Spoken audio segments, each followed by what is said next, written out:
The 1960s gave us music that didn't just play on the radio, it bent reality. Songs filled with swirling guitars, strange lyrics, and sounds nobody had heard before. They shocked radio stations, topped the Billboard charts, and became the soundtrack of rebellion. Today, we're counting down 20 of the greatest psychedelic rock songs of the 1960s. The tracks that defined a generation and still trip our minds more than 50 years later. Downstream, it is not dying. The Beatles, Tomorrow Never Knows, 1966. What happens when the biggest band in the world decides to stop making pop songs and instead create something no one has ever heard before? That's Tomorrow Never Knows. It is not dying. Released on their Revolver album in 1966, it sounded nothing like rock and roll. John Lennon's voice was fed to a spinning Leslie speaker. Guitars were reversed, and tape loops of laughing, crying, sitar drones were layered like a sonic collage. Critics later said this track predicted electronic music. At the time, many listeners didn't even know what they were hearing. It was too futuristic. The Beatles proved that psychedelia wasn't just about guitars. It was about sound itself becoming a new instrument. Lay down all thoughts, surrender to do anything at all. Go ask. Jefferson Airplane, White Rabbit, 1967. Now imagine a song that takes a children's fairy tale and turns it into a counterculture warning. That was White Rabbit.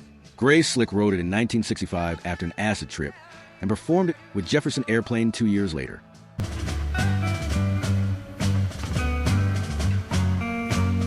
The song climbed to number 8 on the Billboard Hot 100 in 1967.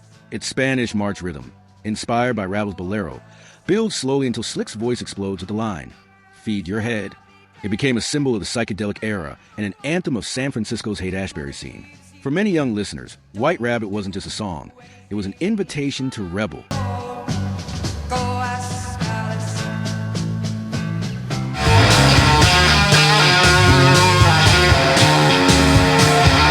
The Jimi Hendrix Experience, Purple Haze, 1967.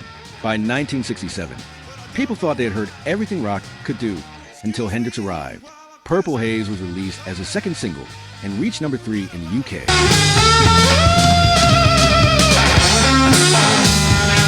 In America, it became a signature hit. Hendrix's opening riff, dripping in fuzz and distortion, felt like a lightning strike. The lyrics were surreal. "Excuse me while I kiss the sky," but they perfectly matched the sense of cosmic wonder. Hendrix didn't just play psychedelic rock. He embodied it. Watching him live, audiences said it was like the guitar itself was on another trip.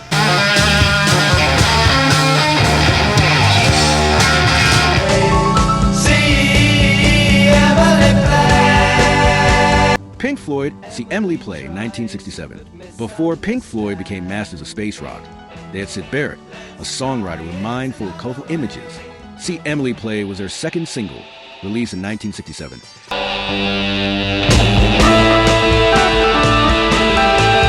And it climbed to number 6 in the UK charts. It told the strange tale of a girl named Emily, set against playful organ effects and distorted guitar. Barrett himself claimed the song was inspired by a vision he had of a girl while sleeping in the woods.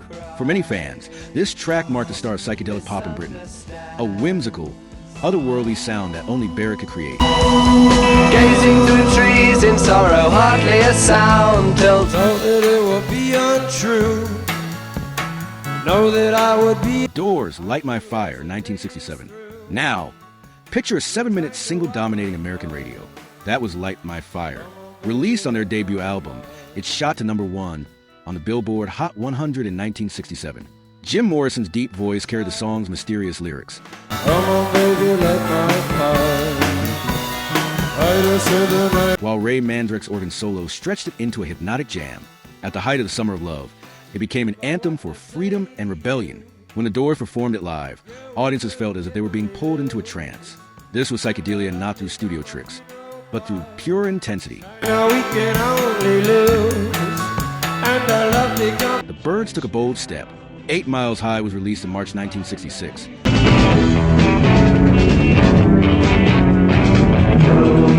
Months before Sgt. Pepper or Monterey Pop, inspired by Indian ragas, and John Coltrane's free jazz, Roger McGuinn's guitar lines felt like a sitar. The song's lyrics referenced flying high above the world, though many radio stations banned it for supposedly promoting drugs. It peaked at number 14 on Billboard, but its influence was far greater. It showed that rock could break free from simple love songs and explore new worlds of sound.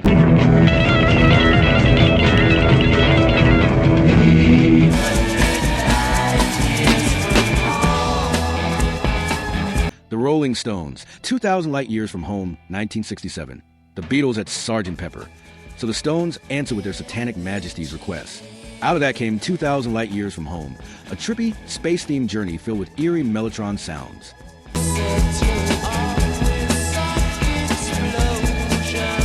Though it wasn't a major hit, it became a fan favorite and a cult classic.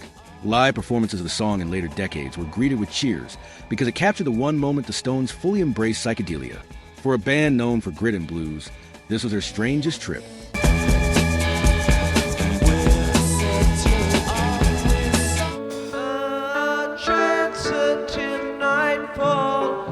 The Grateful Dead Dark Star, 1968.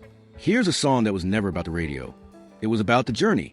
Dark Star first appeared as a single in 1968, but the real magic was in the Grateful Dead's live versions, which stretched past 20 minutes. Audiences would lose themselves in the improvisation, never hearing the same Dark Star twice.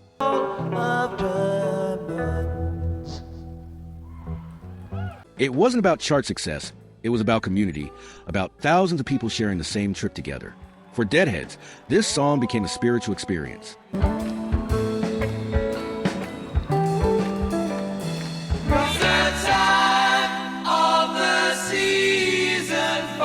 The Zombies, Time of the Season, 1968. By the late 1960s, psychedelic music started blending with pop sophistication.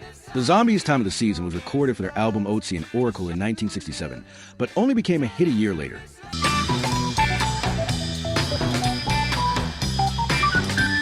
Climbing to number 3 on Billboard, it's whispered "Who's Your Daddy?" Line gave a hypnotic charm, while the swirling organ and call and response vocals made it sound timeless. It proved psychedelia could be subtle and seductive, not just loud and experimental. Anytime to show In the sunshine of your love. Cream, Sunshine of Your Love, 1967. And then came one of the most famous riffs of the decade. Sunshine of Your Love was released in 1967 and became Cream's biggest hit, reaching number 5 on Billboard. Built on a slow, heavy blues groove, it was psychedelic not through effects but through sheer atmosphere. Stick with you till my seats I've tried to. Eric Clapton's guitar tone, Jack Bruce's vocals, and Ginger Baker's drumming made it a cornerstone of late 60s rock. To many fans, this was the moment psychedelic rock merged with the birth of hard rock.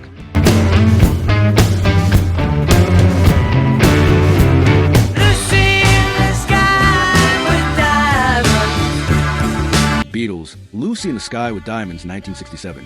What happens when a song sparks one of the greatest debates in rock history? Lucy in the Sky with Diamonds did just that. Released on Sgt. Pepper's Lonely Hearts Club Band in 1967. Many believe the title spelled out LSD.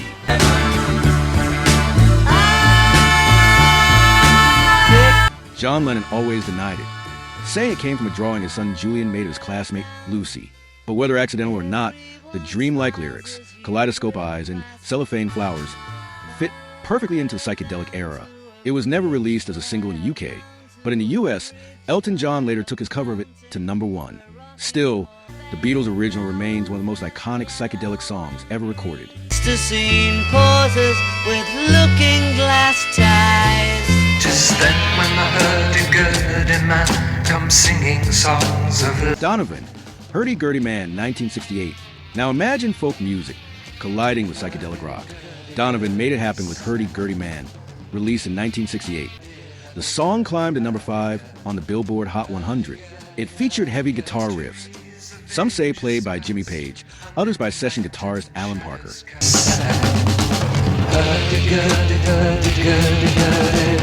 The lyrics told the tale of a mystical figure spreading songs of love and power, making it feel like an acid trip set to music. Donovan had already been dubbed the British Dylan, but with this song, he became a psychedelic troubadour.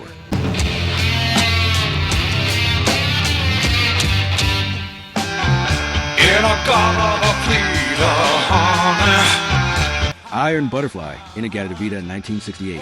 17 minutes of pure, unfiltered psychedelia. In-A-Gadda-Da-Vida was originally meant to be in the Garden of Eden, but singer Doug Ingalls slurred the title after drinking too much wine, and the name stuck.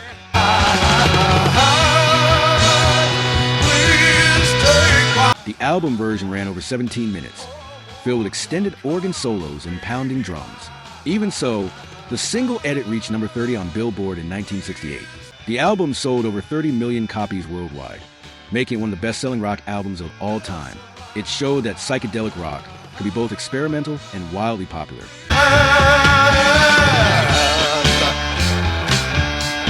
You're gonna miss me, the 13th floor elevators. The 13th Floor Elevators, You're Gonna Miss Me in 1966. Before most people had even heard the word psychedelic, the 13th Floor Elevators were living it. You're Gonna Miss Me was their debut single in 1966.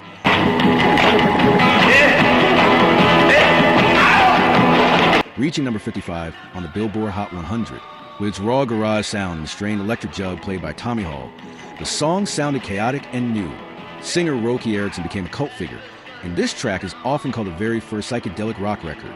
It was rough, it was wild, and it inspired countless bands to follow. Happy you miss my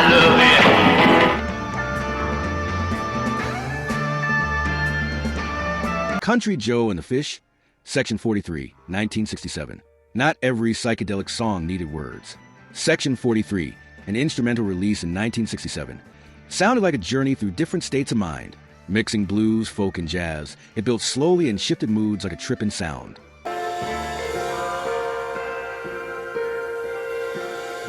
It wasn't a commercial hit, but it became a centerpiece of underground psychedelic shows. When Country Joe and the Fish played it at the Human Being in San Francisco, the song seemed to float through the crowd like incense.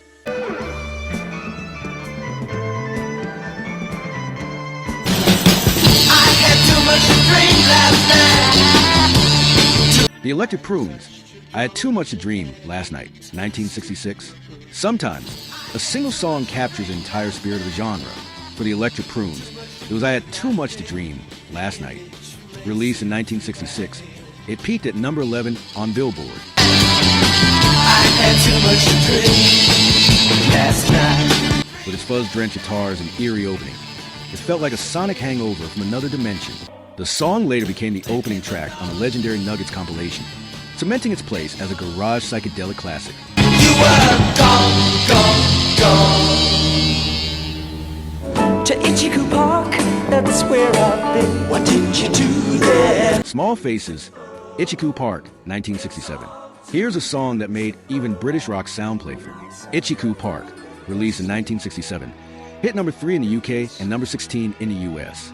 It was one of the first tracks to use flanging, a studio effect that made the sound phase in and out like waves. All too beautiful. It's all too beautiful. The lyrics about getting high in the park were cheeky enough to get past some censors, but fans knew exactly what it meant. Its lighthearted feel made it one of the most memorable psychedelic hits from England. You can miss out school. Want that to be why go? The Moody Blues, Legend of a Mind, 1968. What happens when rock music meets poetry and orchestra? You get the Moody Blues. Legend of a Mind, from their 1968 album In Search of the Lost Chord, was their tribute to LSD advocate Timothy Leary, with lyrics like Timothy Leary's Dead.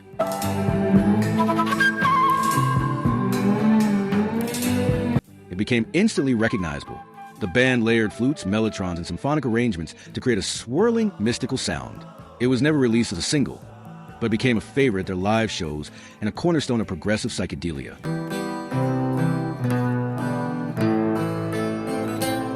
The hole in my shoe, which was letting in water. Traffic, Hole in My Shoe, 1967.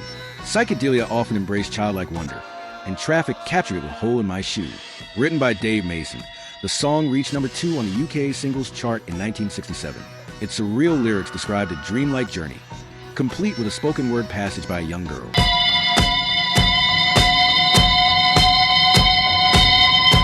The sitar and whimsical imagery made it one of the most colorful tracks of the decade, a perfect example of how British psychedelia leaned into fantasy and playfulness.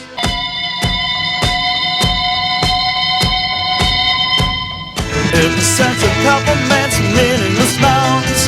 Turn on to Strawberry Alarm Clock, Incense and Peppermints, 1967. And finally, the song that bottled the very essence of 1967, Incense and Peppermints by Strawberry Alarm Clock became a surprise #1 hit on the Billboard Hot 100. But nothing to lose if the sense of peppermint's meaningless now. With its swirling organ, cryptic lyrics, and bright harmonies, it sounded like pure flower power pressed into vinyl.